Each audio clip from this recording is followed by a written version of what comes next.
Kebakaran melanda tempat karaoke Orange di Jalan Veteran Kota Tegal, Jawa Tengah, Senin pagi tadi. Kepulan asap memenuhi ruang mes para pemandu lagu yang bekerja di lokasi tersebut. Akibat kebakaran, 6 orang pemandu lagu tewas, 9 orang lainnya mengalami luka bakar dan sesak nafas. Antara yang meninggal, MD, dan yang masih bisa terselamatkan. MD ada berapa, Pak? MD sementara ada 6. Iya. Ada 6 ya, Pak? Sementara ya. Yang masuk ke rumah sakit berapa orang? Yang masuk ke rumah sakit ada tadi sekitar 15-an.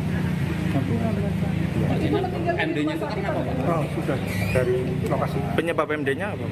Mati lemas? Mati lemas. 4 mobil damkar dikerahkan untuk memadamkan api di dalam mes. Salah seorang korban mengatakan dalam satu kamar mes dihuni 4 orang. Ia mendengar kabar bahwa korban tewas berada di jalur evakuasi untuk menyelamatkan diri. Orang biasanya, Pak? Satu kamar 4 orang. Itu nginep di situ semua? Iya, nginep situ. Waktu itu lagi tidur, lebar tidur. Mungkin lagi tidur ya posisinya. Kalau yang sudah diketahui ada berapa orang, Pak? Kenapa? Yang sudah tahu? Yang saya tahu cuma 5 orang yang meninggal. Berapa? 5 orang. 5 orang meninggal. Iya. Hingga saat ini polisi masih melakukan penyelidikan penyebab terjadinya kebakaran. Dari Tegal, Jawa Tengah, Unibar iNews melaporkan. Pemirsa, Gunung Semeru di Lumajang, Jawa Timur mengalami 4 kali letusan dengan tinggi kolom abu mencapai 1.000 meter dari puncak.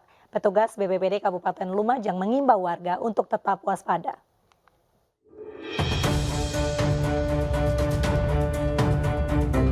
Letusan Gunung Semeru terpantau CCTV yang berada di Desa Oro-Oro, Ombo, Lumajang, Jawa Timur.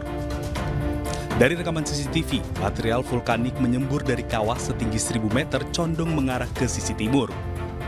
Dari data laporan periodik pos pengamatan Gunung Api Semeru 6 jam terakhir, Gunung Semeru secara visual terpantau alami letusan 4 kali. BPBD Kabupaten Lumajang menyiagakan personel di pos Curah Kobokan yang berjarak 10 km dari puncak Gunung Semeru. Untuk gunung api perlu diketahui bahwa untuk gunung berapi, terutama Gunung Semeru, ini bersifat fluktuatif. Hari ini telandai, kita tidak tahu nanti sore, kita tidak tahu malam, kita tidak tahu besok. Maka dari itu kita tetap terus koordinasi dengan relawan yang ada di Semeru, pos pengamat, dan tetap waspada kepada masyarakat, jangan panik, lakukan aktivitas seperti biasa tapi tidak mengurangi kewaspadaan dan kesiapsiagaannya. BPBD Kabupaten Lumajang juga mengimbau warga untuk tetap waspada karena aktivitas vulkanik Gunung Semeru masih fluktuatif dan tidak bisa diprediksi. Dari Lumajang, Jawa Timur, Yaya Nugroho, iNews melaporkan. Aksi membahayakan pengendara dilakukan seorang pemuda di Jalan DI Panjaitan, Jakarta. Pelaku melempar kendaraan yang melintas dengan batu dan mengenai sebuah ambulans. Akibat aksinya, kaca depan ambulans rusak.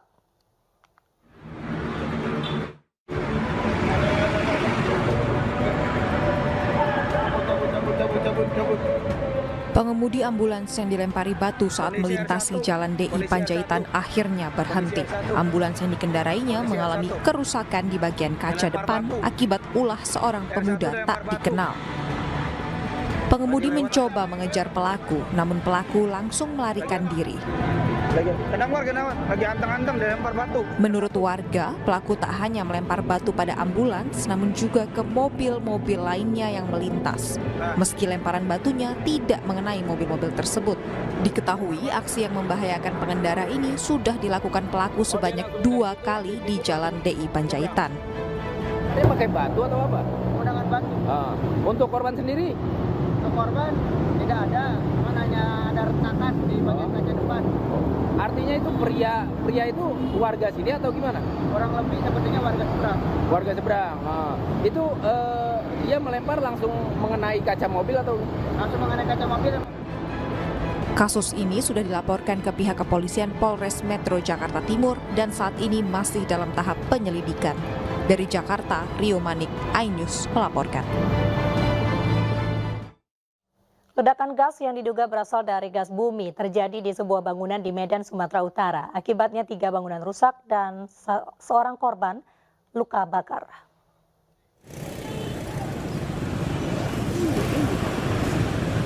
Pasca terjadinya ledakan dahsyat di bangunan hotel dan resto Porak-Poranda di Jalan Sisingamangaraja, Medan, Sumatera Utara. Kerasnya getaran dan ledakan mengakibatkan 2 bangunan yang berada di depannya mengalami kerusakan di bagian depan.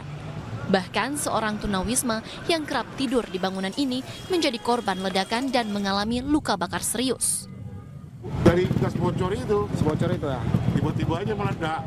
Terus meledak ke bangunan depannya. Ya, semuanya lah, pokoknya ini kaca terbang semua lah. Kacanya jadi hancur ya? ledakan itu yang bikin getaran, mungkin ya kaca-kaca orang pecah. Ini bangunan apa ini, Pak? Hotel sama restoran. Restoran. Masih Restoran family nggak aktif. masih berisi atau kosong? Kosong. Kosong. Sementara kasus ledakan bangunan kini masih ditangani pihak kepolisian sektor Medan Kota. Dari Medan, Sumatera Utara, Ahmad Ridwan Nasution, iNews melaporkan. Anda kembali di iNews Malam bersama saya Mirva Suri. Pemirsa, kita ke informasi di mana komplotan curanmor yang beraksi puluhan kali akhirnya ditangkap jajaran Polsek Pademangan, Jakarta. Polisi menyita sebuah senjata api rakitan dan sejumlah peluru aktif.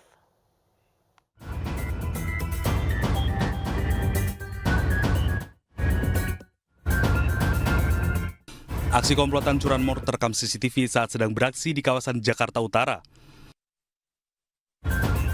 Dalam video, pelaku yang gagal mencuri lalu menembakkan senjata apinya ke warga. Setelah mendapatkan laporan adanya pencurian, tim Reskrim Polsek Pademangan menangkap seorang pelaku. Tersangka bahkan berusaha menembak polisi namun berhasil dilumpuhkan.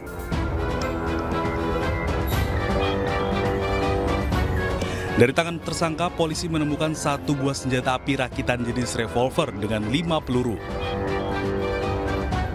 Menurut pengakuan sudah 20 kali melakukan kegiatan yang serupa di Jakarta dan terdeteksi 2 kali di wilayah Pademangan berdasarkan pengakuan dan berdasarkan rekaman. Sementara 1 kali di daerah Pluit namun gagal, tetapi tersangka HS sempat meletuskan tembakan pada saat melakukan tindak pidana yang dimaksud ini di daerah Pluit. Polisi masih mengejar 1 orang rekan tersangka yang melarikan diri saat akan ditangkap. Dari Jakarta, Sofyan Firdaus, iNews melaporkan. Dito Mahendra, pengusaha yang terjerat kasus kepemilikan senjata api ilegal hari ini menjalani sidang pembacaan dakwaan oleh Jaksa Penuntut Umum. Jaksa mendakwa Dito dengan undang-undang tentang kepemilikan senjata api.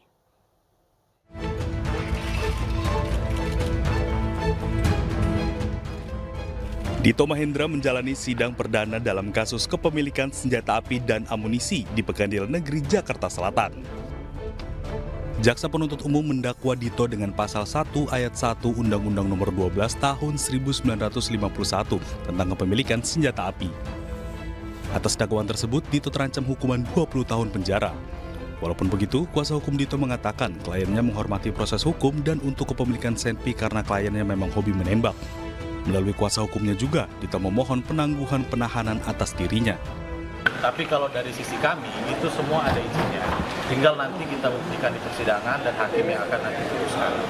Yang ketiga adalah, tentu kalau dibilang kepemilikan senjata api ilegal, kita harus lihat sifatnya juga. Apakah ini aktif atau tidak? Apakah kemudian senjata ini ada record dipergunakan untuk hal-hal yang melanggar hukum atau enggak? Kasus ini bermula dari penggeledahan KPK di rumahnya pada 13 Maret 2023 lalu. Saat itu KPK sedang mencari bukti untuk mengusut kasus korupsi. Nahasnya KPK justru menemukan 15 senjata api. Temuan senjata itu kemudian diserahkan ke Direktorat Tindak Pidana Umum Bareskrim Polri. Dari Jakarta Selatan, dan Helmi Sajangbati melaporkan. Pemirsa, tawuran terjadi antar 2 kelompok remaja di kawasan Pangkalan Asem, Cempaka Putih, Jakarta. Seorang remaja yang dituding sebagai provokator terluka parah lantaran dikeroyok warga.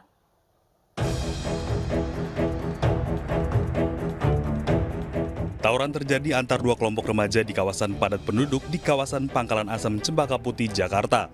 Kedua kelompok saling lempar batu dan petasan, bahkan beberapa pelaku membawa senjata tajam. Menurut warga sekitar, tawuran antar dua kelompok remaja dipicu penyerangan oleh 3 remaja berboncengan sepeda motor yang melemparkan botol minuman ke arah permukiman warga. Satu remaja yang dituding sebagai provokator terluka setelah dikeroyok warga sebelum diamankan.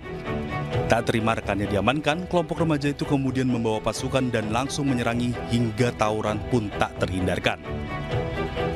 Tadi masalahnya ada anak muda naik motor bertiga, mancing bawa botol, yang satu nyabit, diuber sama anak sini. Anak sini anak mana? Hah? Anak sini Anak sini namanya Butacus. Ya, kalau anak saya lagi kelaparan. Diuber sama anak sini, jatuh 1 orang, ditangkap, dan 1 lari, bawa ke kantor RW. Mulai nyerang tuh dari sono tuh, bawa petasan, dar. Aksi saling serang baru berhenti setelah kelompok remaja yang menyerang memilih mundur karena kalah jumlah. Dari Jakarta, Rani Sanjaya, iNews melaporkan. Seorang pria bersenjata tajam nekat menyatroni tempat peristirahatan para pengojek online di Jalan Letjen S. Parman, Jakarta Barat. Pelaku juga menganiaya salah seorang pengojek yang memergoki aksinya. Pria Parubaya ini tak bisa berbuat banyak usai diamankan warga dan pengendara yang melintas di pinggir Jalan Letjen S. Parman, Jakarta Barat, Senin dini hari. Awalnya pria tersebut menyatroni tempat peristirahatan para pengemudi ojek online yang dalam keadaan kosong tak berpenghuni. Aksinya dipergoki satu pengemudi ojol yang menduga akan mencuri, karena pria tak dikenal ini mengacak-acak barang-barang yang ada di markas ojol ini. Panik aksinya diketahui, pria ini langsung menganiaya pengemudi ojol hingga terluka. Secara tidak langsung sih, kawan kita ini untuk mengecek aja keadaan di basecamp ini. Terus pas dilihat kok ada orang, ada sepatu di sini gitu kan. Terus kawan ini nanya, "Siapa?" "Oh enggak, saya cuma numpang istirahat aja, numpang duduk." Lah kok barang-barang di sini pada berantakan semua. Tanpa pikir panjang si pelakunya nih langsung mengeluarkan senjata tajam. Meski belum diketahui ada barang yang hilang, namun pria tersebut bersama pengemudi ojol yang terluka dibawa ke Polsek Tanjung Duren, Jakarta Barat untuk diperiksa lebih lanjut. Dari Jakarta, Rio Manik, iNews melaporkan.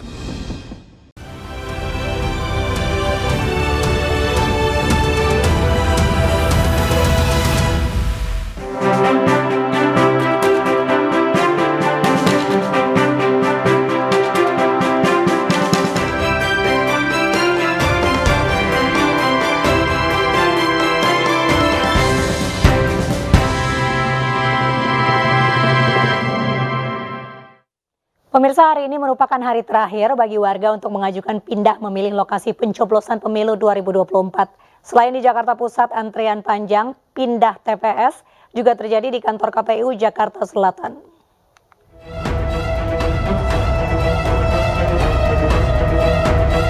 Ratusan calon pemilih mendatangi kantor Komisi Pemilihan Umum Jakarta Pusat Senin pagi untuk mengajukan pindah pemilih tempat pemungutan suara untuk pencoblosan pemilu 2024 14 Februari mendatang. Di hari terakhir pendaftaran, rata-rata pendaftar merupakan calon pemilih yang sedang bertugas bekerja di luar domisili. Para pendaftar wajib menyertakan KTP serta surat tugas dari tempat mereka bekerja.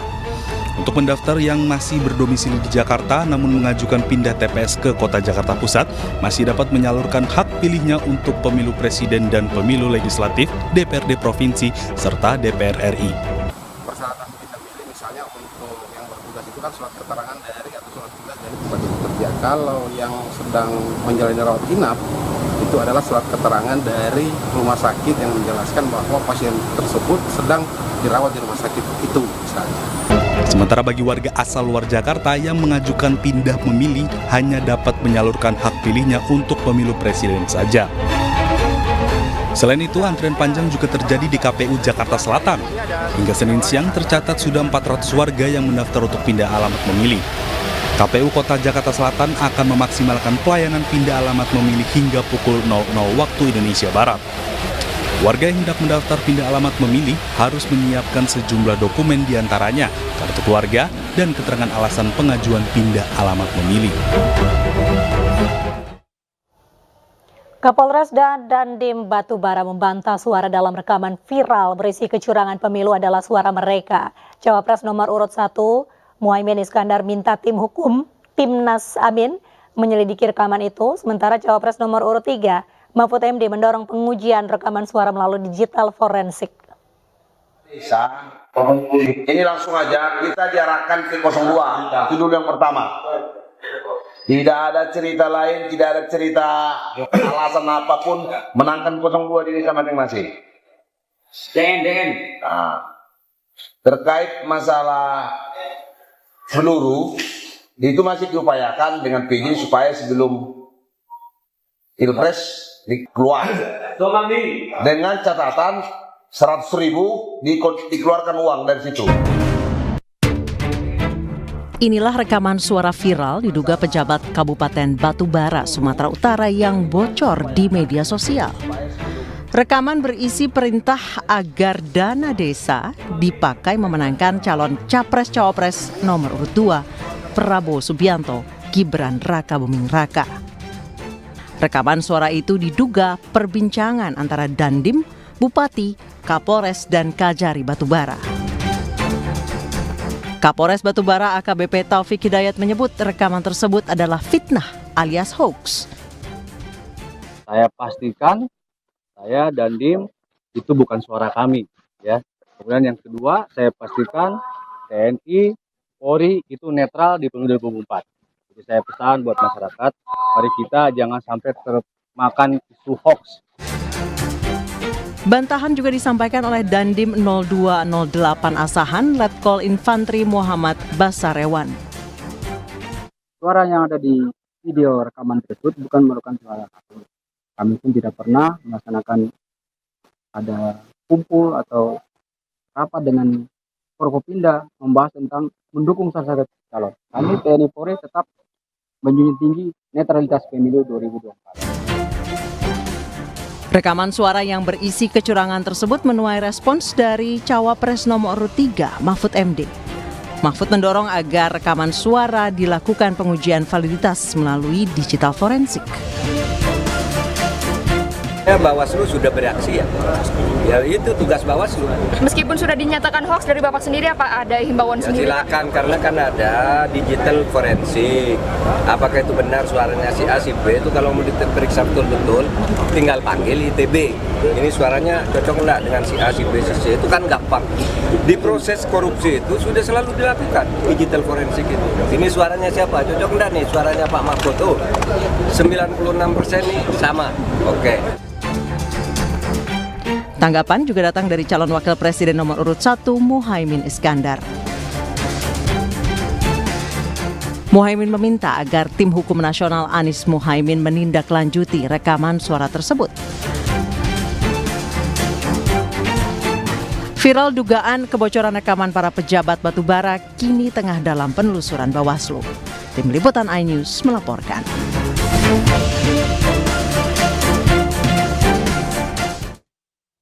Belum usai viral dugaan bocornya rekaman kecurangan pemilu di Batubara, Sumatera Selatan, di Kabupaten Takalar, Sulawesi Selatan, Sekretaris Daerah atau Sekda diduga mengkampanyekan Cawapres nomor urut 2 Gibran Rakabuming Raka. Pak Jokowi sudah janjikan kalau anaknya menang, insya Allah akan dilanjutkan program pengangkatan CPNS jutaan. Rekaman video amatir ini memperlihatkan saat Sekda Takalar diduga sedang mengkampanyekan Cawapres nomor urut 2, Gibran Rakabuming Raka. Di hadapan ratusan guru honorer di Kabupaten Takalar, Sulawesi Selatan, dugaan kampanye ini dilakukan saat Sekda Takalar menyampaikan pidatonya di hadapan ratusan guru. Dalam dugaan kampanyenya, Sekda Takalar menyampaikan janji Presiden Joko Widodo yang akan kembali mengangkat tenaga PNS jika anaknya memenangkan Pilpres 2024. Sementara sang sekretaris daerah Hasbi menampik jika dirinya mengkampanyekan salah satu pasangan calon.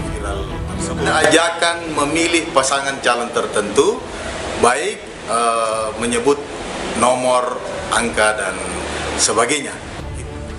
Menyikapi video viral tersebut, petugas Bawaslu Kabupaten Takalar mengaku hingga kini masih mencari fakta yang sesuai dengan video utuh saat oknum sekda berpidato. Melakukan diskusi secara internal di kelembagaan kami untuk menentukan langkah-langkah apa yang akan kami ambil dalam merespon video tersebut. Dan karena dia informasi awal, maka kami akan membentuk tim penelusuran mencari fakta-fakta yang sesuai. Dugaan pelanggaran kampanye ini kini dalam penanganan petugas Bawaslu Kabupaten Takalar, Sulawesi Selatan. Dari Kabupaten Takalar, Sulawesi Selatan, Bukma iNews MNC Media melaporkan.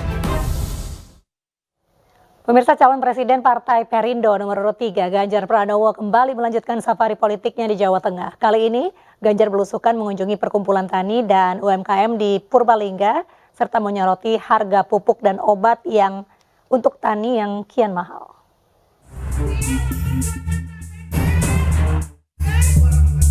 Calon Presiden Partai Perindo nomor urut 3 Ganjar Pranowo kembali melanjutkan safari politiknya di Jawa Tengah. Kali ini Ganjar mengunjungi perkumpulan tani dan UMKM di kota Purbalingga. Ganjar menyoroti beberapa isu, diantaranya harga pupuk dan obat untuk tani yang harganya dinilai mahal namun hasil panen dijual dengan harga murah. Dalam diskusi ini, Ganjar memberi solusi kepada para petani dalam pengolahan lahan tani guna memperoleh untung lebih besar. Mekanisasi dilakukan 100 hektar dalam satu hektar dikasih mekanisasi ya, dengan kecanggihan peralatan, proses pasca panennya bagus, maka Bapak itu nganggur saja di rumah. Yang kerjain siapa? Suruh kerjain anak muda. Jadilah korporatisasi. Jadi menjadi perusahaan yang profesional. Jadi seolah-olah lahan jadi saham aja. Selain pupuk dan hasil panen, Ganjar juga menyoroti bantuan langsung tunai yang belum tepat sasaran. Ganjar menilai hal tersebut bisa diperbaiki dengan pengelolaan data yang baik dan terstruktur. Tim Liputan iNews melaporkan.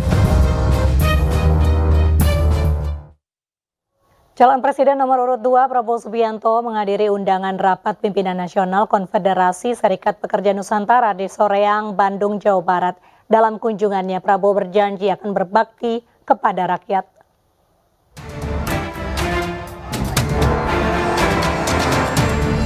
Bertempat di Ballroom Hotel di Soreang, Kabupaten Bandung, Jawa Barat, calon presiden nomor urut 2 bersama Ketua Tim Pemenangan Nasional Rosan Roslani dan Ketua Tim Pemenangan Daerah Jawa Barat Ridwan Kamil menghadiri undangan rapat pimpinan nasional Rapimnas Konfederasi Serikat Pekerja Nusantara yang terdiri dari 10 gabungan serikat buruh di tanah air.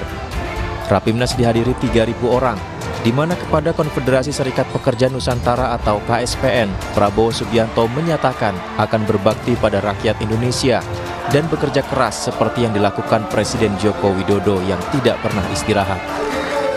Ayo Pak Prabowo, mari kita bersama-sama berbakti kepada rakyat Indonesia, benar? Saudara-saudara, itulah pemimpin yang bijak, itulah pemimpin yang arif. Saudara saya saksi, begitu saya gabung, saya kerja, Pak Jokowi itu saya kira bekerja yang sangat keras, tidak pernah istirahat. Presiden KSPN Ristadi berharap pasangan Prabowo Gibran bisa memberikan perluasan lapangan pekerjaan, pemerataan upah minimum, serta rumah subsidi bagi para pekerja atau buruh. Dari Bandung, Jawa Barat, Diki Wismara, iNews melaporkan. Calon Presiden nomor urut 1 Anies Baswedan hari ini berkampanye di 3 lokasi di Maluku. Dalam acara Desak Anies yang digelar di Maluku, Anies berjanji akan membangun lapangan sepak bola berstandar FIFA di Maluku.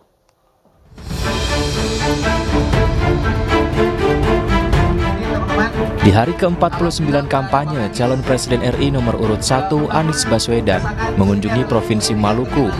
Di Maluku, Anies menggelar acara Desak Anies di Pantai Baby Indah. Di depan warga Maluku yang hadir dalam acara Desak Anies, Anies menjanjikan pembangunan stadion sepak bola standar internasional di Maluku. sepak bola menjadi salah satu fokus pembangunan. Lantaran di Maluku, sepak bola menjadi salah satu budaya yang bisa mempersatukan masyarakat. Selain itu, Anies juga ingin menjadikan Maluku sebagai lumbung ikan nasional. Di acara Desak Anies Baswedan juga berbincang dengan warga di 2 lokasi lain. Selama di Maluku, Anies ditemani istri dan anak perempuannya. Dari Ambon, Maluku, Nurdin Abdullah, iNews melaporkan.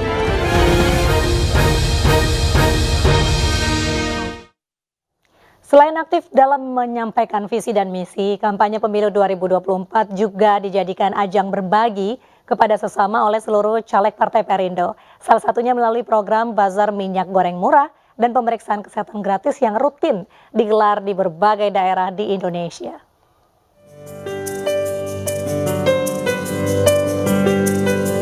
Caleg DPR RI Dapil DKI Jakarta II Partai Perindo, Liliana Tanusudibyo, kembali menyapa masyarakat melalui program Bazar Minyak Goreng Murah dan pengecekan kesehatan gratis di RT 12 RW 1 Kelurahan Pejaten Timur, Kecamatan Pasar Minggu, Jakarta Selatan. Bersama caleg Partai Perindo lainnya, Liliana membagikan 500 paket minyak goreng murah yang dijual seharga Rp5.000 per liternya. Sedangkan untuk pengecekan kesehatan gratis, masyarakat dilayani memeriksakan kadar gula darah, kolesterol, asam urat, dan tekanan darah. Mereka sangat senang karena kita peduli sama mereka, karena kepedulian itu memberikan satu semangat buat mereka, memberikan satu harapan, memberikan satu kegotong royongan gitu. Jadi membuat mereka lebih happy gitu. Warga Pejaten juga senang dapat bertemu langsung dengan Liliana Tanusudibyo yang dikenal memiliki kepedulian terhadap masyarakat. Alhamdulillah, senang banget Bu. Iya, biar nggak ketemu ya Allah Bu, girang banget loh. Selama ini saya turun ke warga, mereka memang warga ingin sekali berkenalan dengan Ibu Liliana. Bagaimana sih sosok Ibu Liliana yang mereka sudah mendengar, yang sangat peduli, terutama untuk perempuan dan anak gitu loh. Jadi mereka sangat senang sekali bisa langsung bertemu dengan Bu Liliana. Dalam kesempatan ini, Liliana yang juga Ketua Umum Kartini Perindo memberikan edukasi mengenai tata cara pencoblosan kertas suara di pemilu 2024, sekaligus mengampanyekan pasangan Capres-Cawapres Ganjar Pranowo Mahfud MD kepada masyarakat. Dari Jakarta, tim liputan iNews melaporkan.